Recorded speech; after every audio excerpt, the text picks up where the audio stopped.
Cleopatra's Lost Tomb, the greatest archaeological hunt of our time. Ancient mystery, historical documentary. Greetings, fellow time travelers and ancient mystery hunters. Welcome back to Ancient Mystery, where we uncover the hidden secrets of lost civilizations and dive deep into the most incredible archaeological discoveries that challenge everything we thought we knew about our past. I'm your archaeological guide, ready to take you on the most thrilling journey through ancient Egypt's greatest unsolved puzzle. Today, we're about to reveal secrets that have remained buried for over 2,000 years. We're talking about Cleopatra VII, the last active pharaoh of Egypt, whose tomb has eluded archaeologists for centuries. But here's what will blow your mind. Recent discoveries suggest we may finally be close to solving this ancient mystery. Before we dive into these earth-shattering revelations, make sure to subscribe and hit that notification bell. Trust me, you don't want to miss the incredible archaeological breakthroughs we're about to reveal. The hidden city, Taposiris Magna. Picture this scene with me. Along Egypt's northern coast lies the ancient city of Taposiris Magna. Today, it's nothing more than weathered ruins scattered across the desert landscape. But what lies beneath these forgotten stones could hold the key to one of history's greatest mysteries, the final resting place of Cleopatra herself. Here's something that will absolutely amaze you. Archaeologists have recently discovered a tunnel system that's being called a geometric marvel of its time. This isn't just any ordinary tunnel. We're talking about a structure 13 meters long, buried deep underground and partially flooded by ancient waters. But here's where it gets really incredible. The construction techniques used in this tunnel are remarkably similar to the famous Eupalinos tunnel on the Greek island of Samos.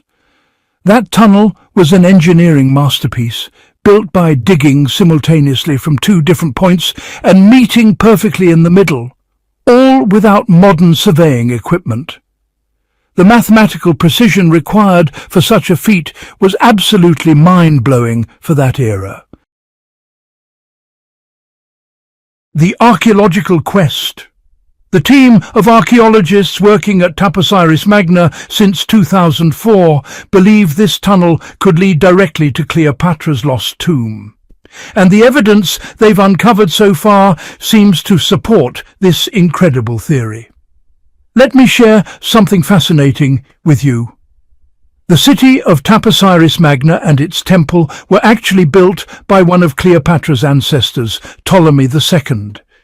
But here's what makes this discovery even more significant. The entire architectural design indicates this city was dedicated to the ancient god Osiris and his queen Isis.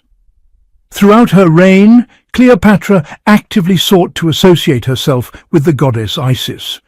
So it wouldn't be surprising at all if she chose this sacred location as her eternal resting place. Think about the symbolic power of such a choice.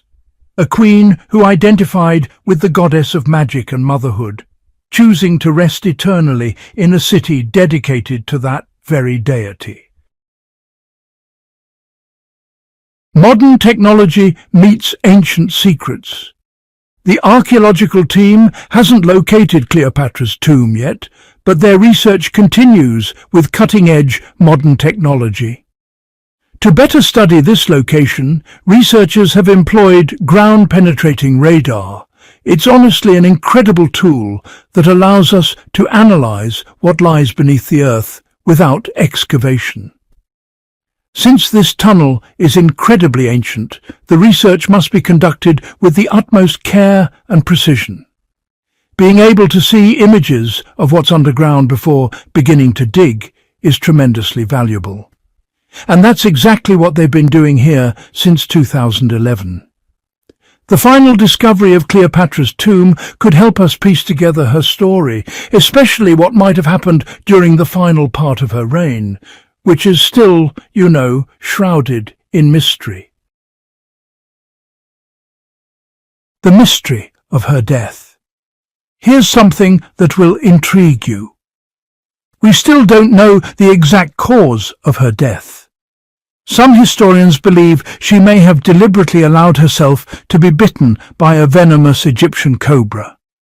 Others have suggested she was quite accustomed to poison, even concealing it in her hairbrush in case the need arose. But that doesn't necessarily mean she chose to use it on herself. The real Cleopatra, beyond the legend. We have many fascinating details about Cleopatra that are equally intriguing. For instance, did you know she had her own personal stylist? Most images you've seen depicting the famous queen show her eyes lined with black coal.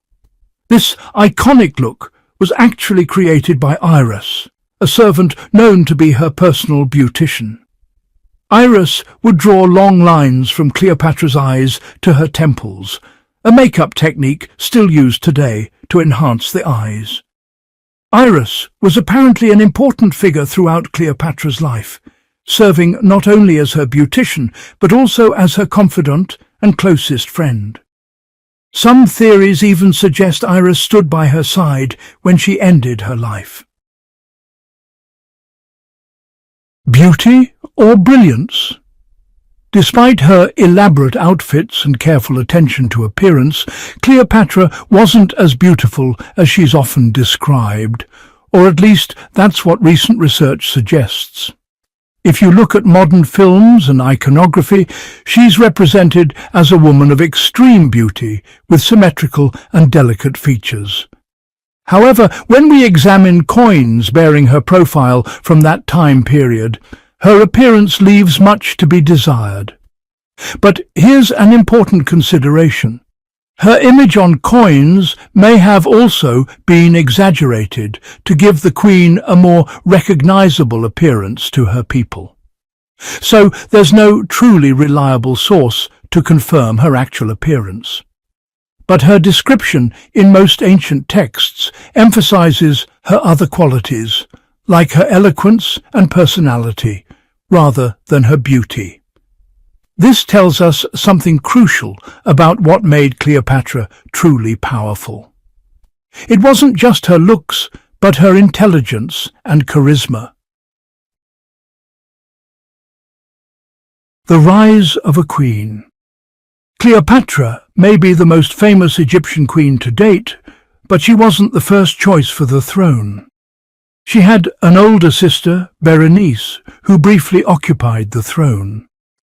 After Berenice was overthrown, following 3 years of rule, Cleopatra prepared herself to take on the role and began dedicating herself to her education. She frequently travelled throughout the country to familiarize herself with her people and their needs. She was only 18 years old when the reins of power were passed to her, and she immediately gained popularity due to her great intelligence and education. A scholar queen. Her taste for literature was renowned. She was known to be fond of the works of Homer, the famous Greek poet. Cleopatra loved writing as much as she loved reading.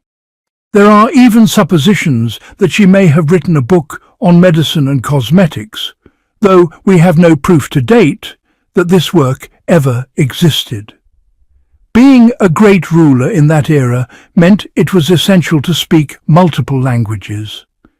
Cleopatra clearly understood this, which is why historians believe she mastered numerous languages to varying degrees.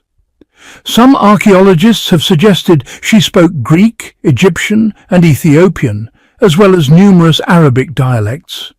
She may also have been able to speak Latin, but there's little evidence to support this hypothesis.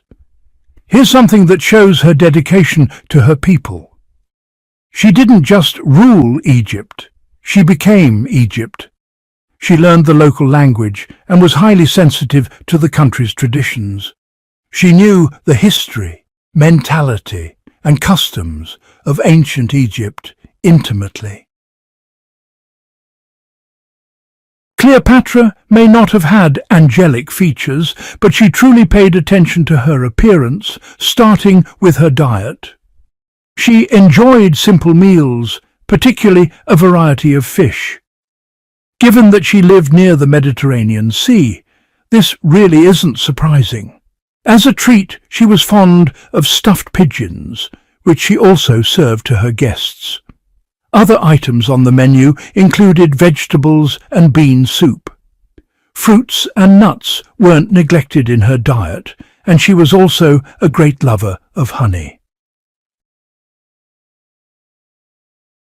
Recently, a team of experts even tried to recreate her famous perfume. Think of it as the ancient equivalent of Chanel No. 5. Cleopatra was known to be a great lover of luxury perfumes, which she even believed could influence how people perceived her. The base of this perfume was myrrh, a resin harvested from a local tree.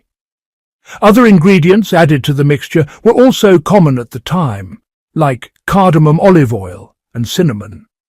The result may not be as fragrant as the perfumes we know and use today. Its consistency was much thicker, but the scent lasted much longer.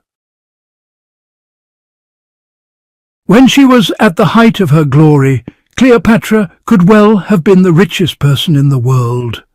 At that time, she ruled over a territory that extended across the Mediterranean, from present-day Libya in the west through Egypt all the way to Syria in the Far East.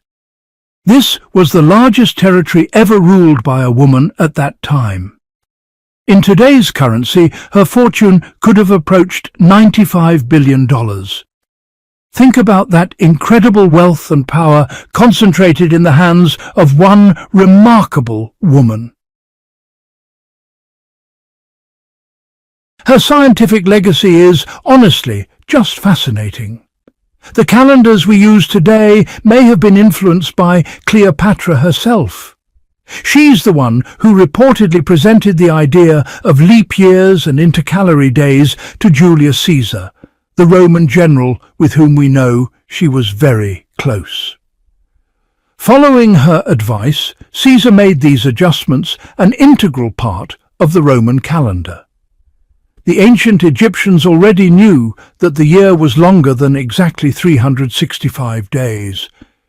They discovered this by studying the brightest star in the sky, called Sirius, and concluded that a year actually lasted 365 1/4 days. The woman who would find the queen. According to legend, Cleopatra once declared, "No man will ever find my tomb." This wasn't really a matter of gender.